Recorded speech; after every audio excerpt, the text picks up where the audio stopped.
Hi, everybody.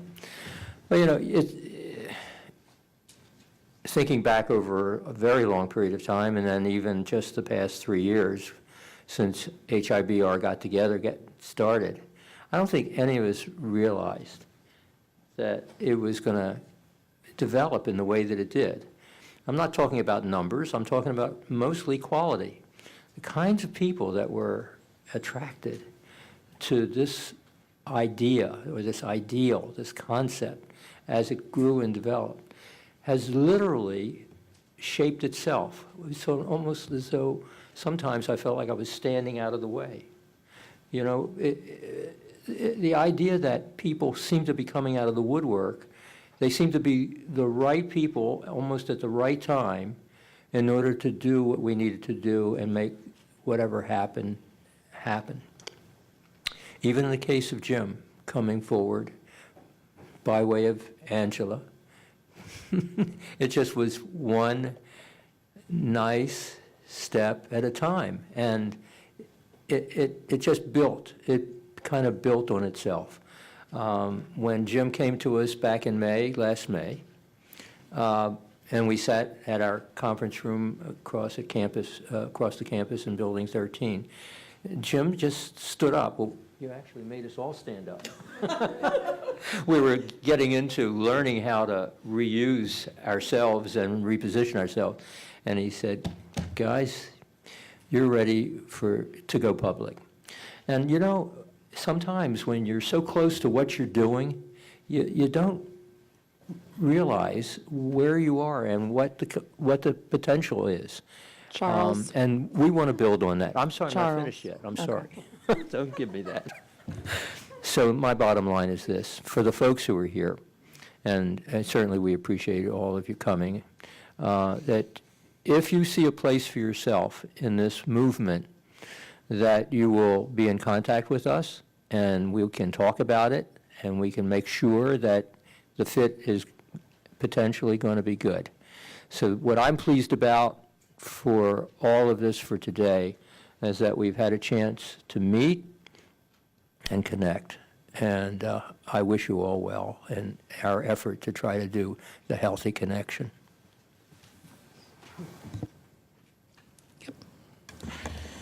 Whitney told us a moment ago we had one word. My one word is partner. We can't afford to continue the epidemic of lifestyle-related diseases. We just can't afford that loss of people or productivity.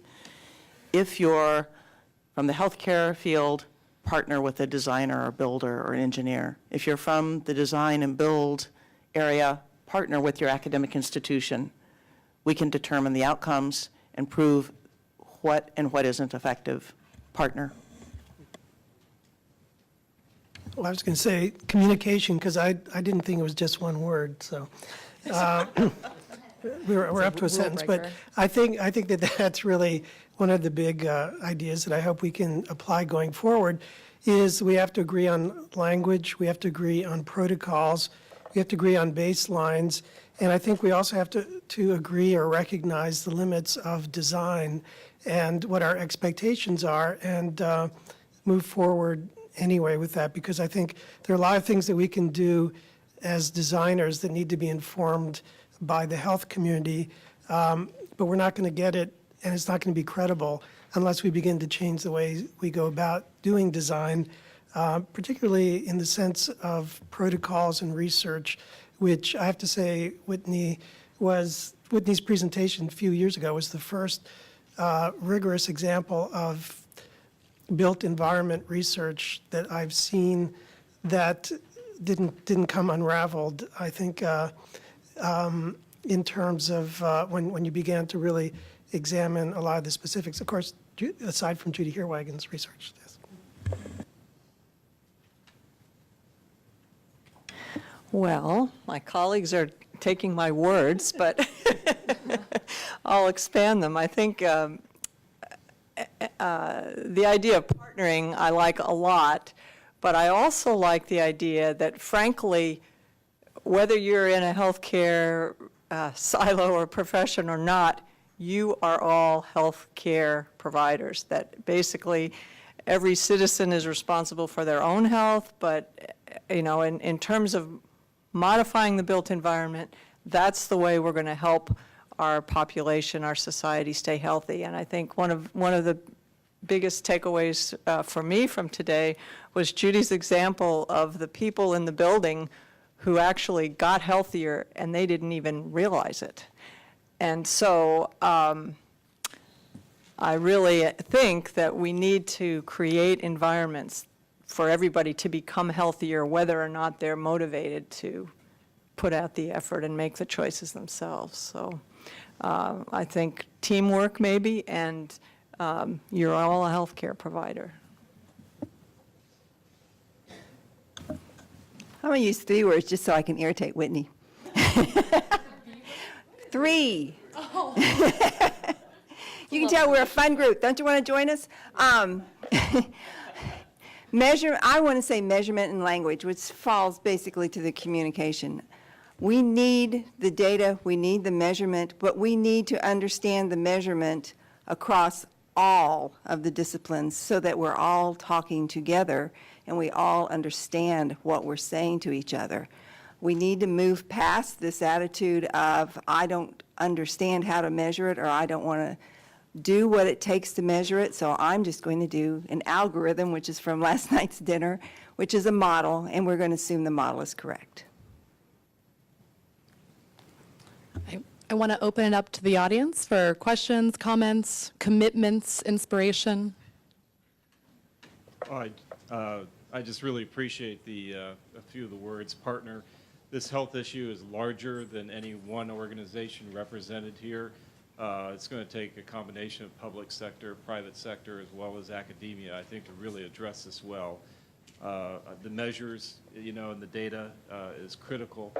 The language part of it, there's so many of those words that are so important. I'd like to add one more, which would be focus. I'm thinking of right now, because this universe is so large that we're talking about, it's something that we could continue to talk about. I've been preaching this for 20 years, and it hasn't been until recently that Google and U.S. Green Building Council has really seen the need and the importance of it.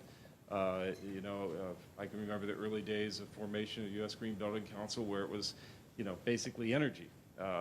And there were a few of these other add-on things that were being done a little bit here and there, but it was really all about energy, and that was over 20 years ago now. We need to focus because we can't wait another 20 years for us to really have some vital aspect come out on this. So whether we focus down on the number of building types that we try and address at first, or the types of impacts on health, productivity, and performance that it has, something just has never caught on with this issue like it has with energy or, say, water savings or recycling.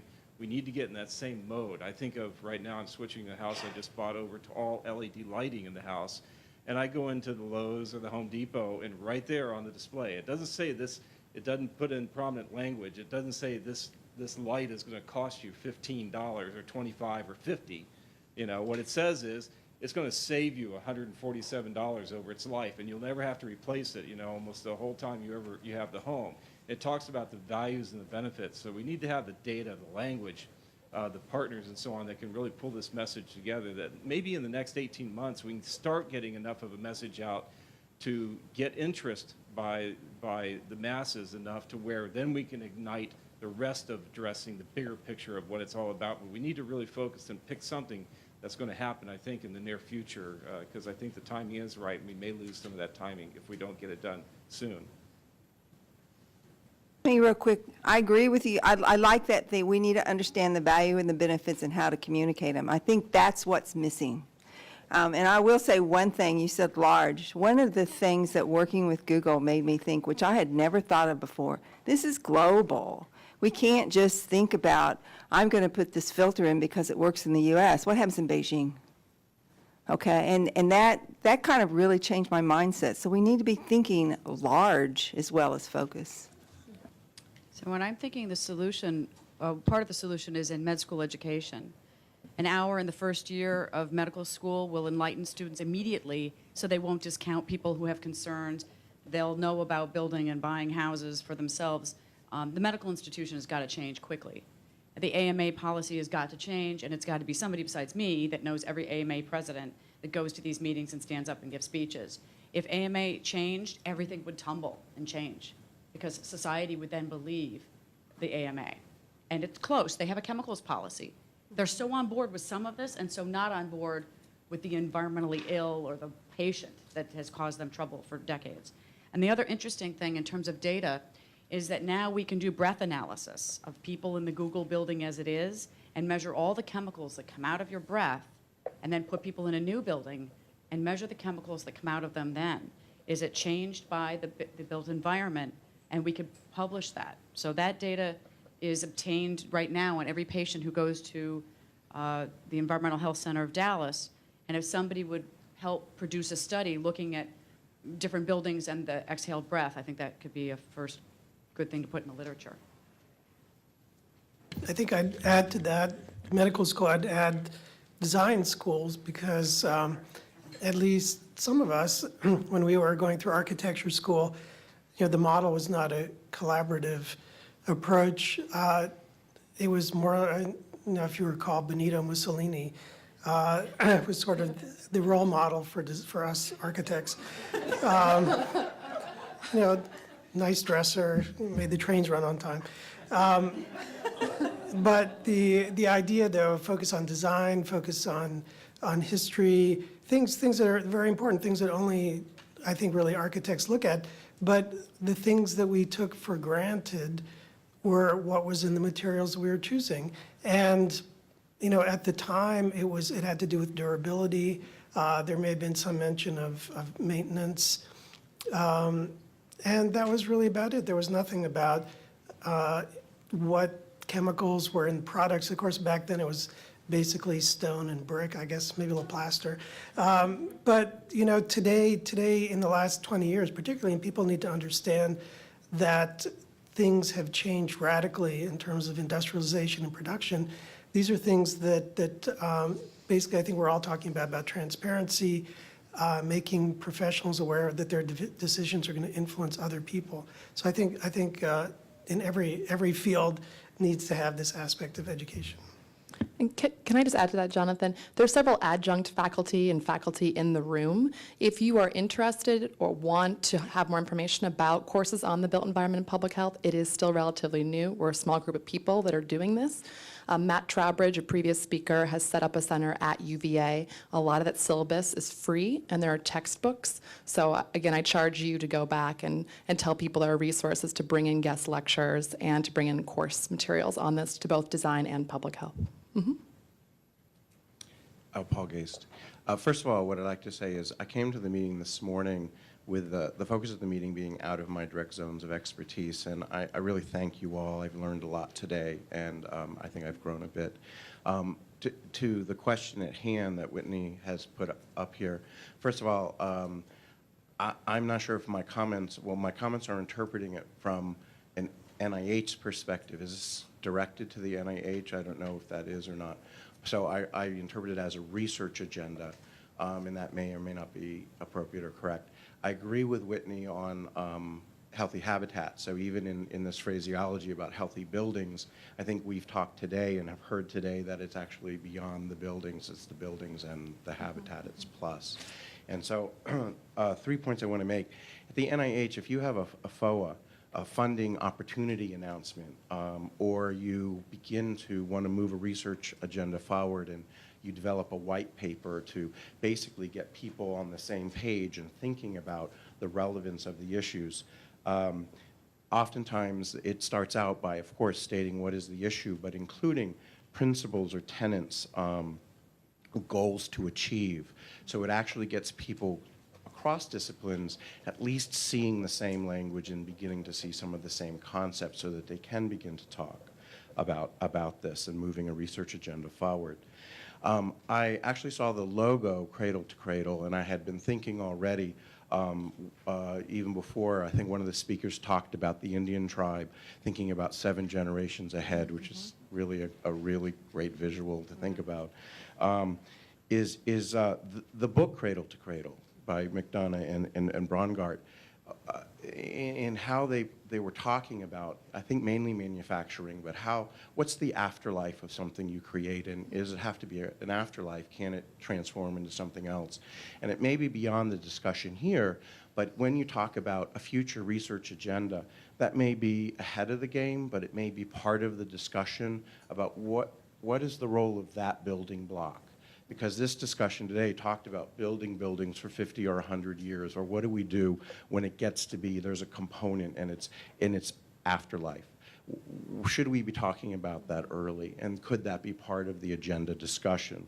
And then the last thing that I would say is, early on, I don't know if people are thinking about this, you may want to bring ethicists on board to be in the mix and in the discussion, because in all of this, whether, I mean, at NIH we have genomics and we have all kinds of things that we engage the ethicists about it, because oftentimes there's unintended consequences or there's unintended applications of the technologies.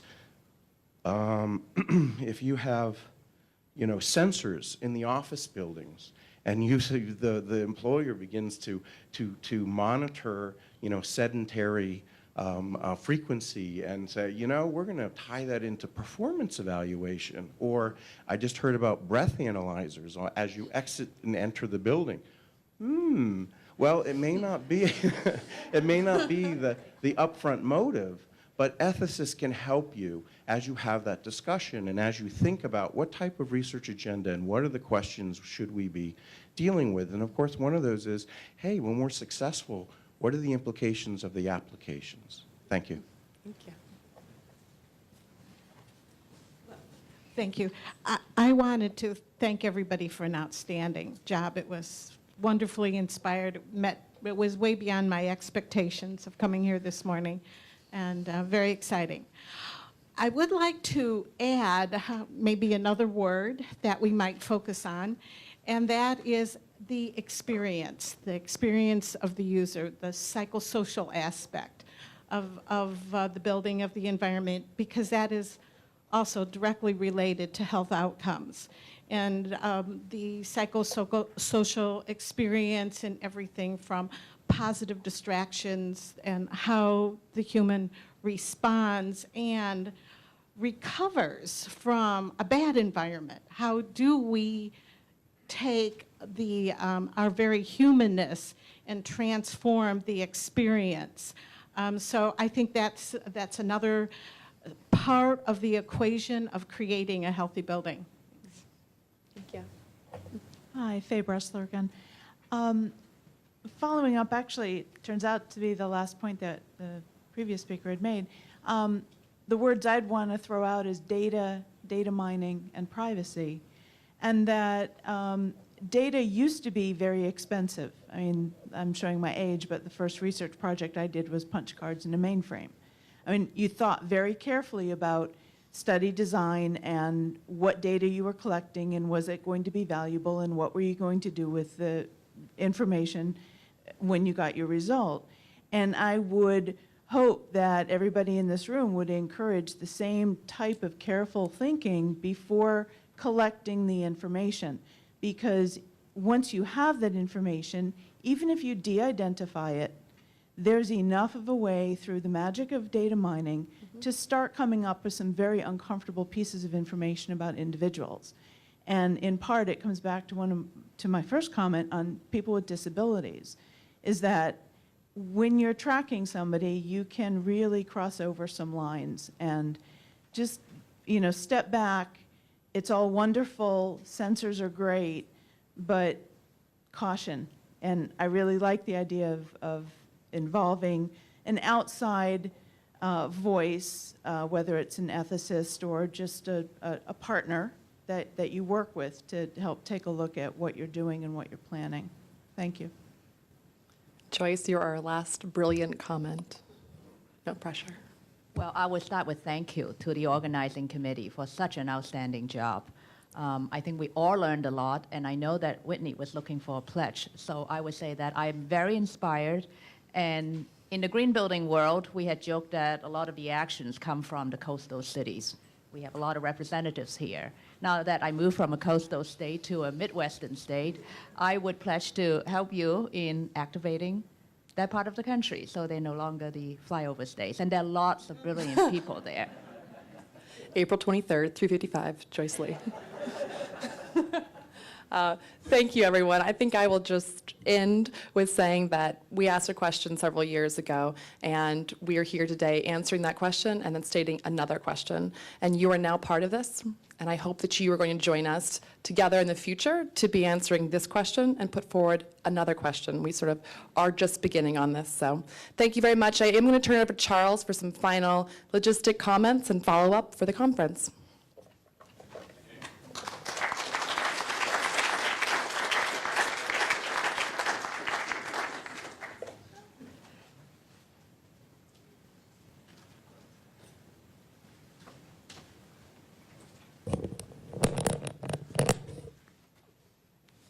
You know, we could stay here till next Tuesday with the thank yous that we'd want to, I'm sorry, thank you. There's another thank you. Get to the mic. Of all the folks who helped out and be more specific. And so we had already mentioned Kenny and Susan, but we didn't mention a few other people, staff people who have really put in a lot of effort over, especially the last month. I don't know whether Amy Blackburn is still around here. Okay, well, we'll have to get the word to her. Leo, is Leo G around? Okay, well, Leo and Matt Hunt were the two lieutenants, and they were Public Health Service, and they were the ones who helped guide folks coming from various places to make sure they found the place specifically for people who had never been here. There, Matt, come forward. Come forward. Okay, I just wanted the people that I called that are still here to at least be recognized. Let's see, who else do we have? Well, Jonathan, we hadn't actually mentioned you in the earlier part, but I want to mention you because you really did, especially in the past month, put in some extra hours beyond what I know you needed to do, and nobody needs to do, but you really, and it's really appreciated. I think that it's a sign, this is internal stuff, and we don't have to thank each other, but it's just the fact that a lot of people don't know Jonathan, and now you're getting to meet him, and you're getting to see why we are where we are and why we'll probably move even further ahead in the future. And there's one other fellow who I didn't see in the audience until more recently that I want to identify, and that's Bill Brodt. Bill, stand up. And the reason I want to identify Bill specifically is because he, back, I guess, 20 years ago, when he was with the NIH, was a part of our then effort to get a similar program off the ground. And we spent an awful lot of time together trying, along with Dan Hightower, to try to make good things happen from the NIH point of view. Bill since moved on to NASA, and he's doing good things for them, and we've continued to stay in good contact. But these are the kinds of folks who, you know, really the bottom line is dedication. They care beyond the job, and I think that's the kind of thing that, you know, you get there by doing it, and you get these nice relationships with other folks who are like-minded by just sometimes picking up the phone, sometimes just sending an email. And we do our part by sending you packages of information to let you know what we're really all about. Even though today was probably a good experience for you, there's still a lot of history that you didn't get, and we'd be happy to share with you as well. So if we can give a round of applause to those folks who have helped.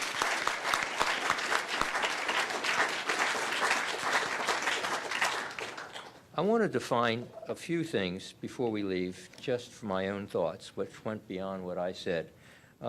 We wanted to have a few next steps. One of those was just the idea that we are connected and we want to do things that show that connection. We will we've had some conversation, folks have come up to me and to others and talked about the slides. We have figured out how we can provide those slides. We'd like to know from you, though, if we break it out, which specific areas you would like to see covered. Otherwise, I think we could probably put it up on the web page for everybody to enjoy. So if that's okay with the presenters who had slides, that's up to them. We will certainly canvass you to make sure that that's clear and okay. So those are just a few minor steps that we had in mind.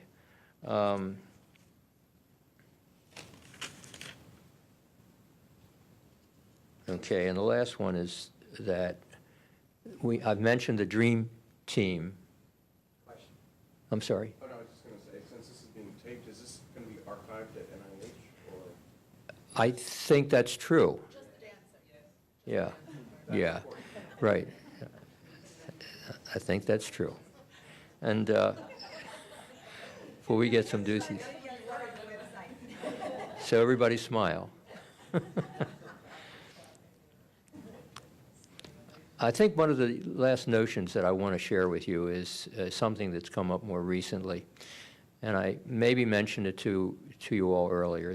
We feel that there probably won't be any single heroes here. It'll be a hero team. And I think that the only way that this is going to really happen is if you're not involved with us already, once you get a better idea and a better feel for how we operate, and you get into the swing of things, that we would look forward to creating dream teams. That is, that you decide the kinds of things that you would like to see investigated.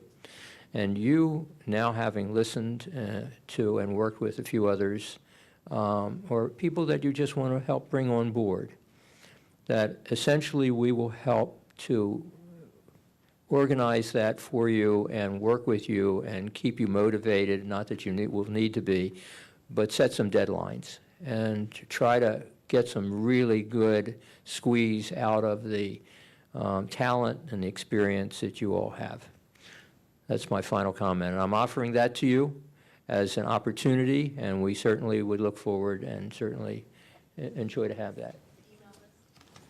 I'm sorry. Just a brief question. Are you going to have the film of this meeting available to look at on the website for a while? No. If you. We don't know the answer. Oh. We have it to do. If we do, we would. It's our understanding. I recommend it. It's our understanding that it will be archived, so it will be available after this conference.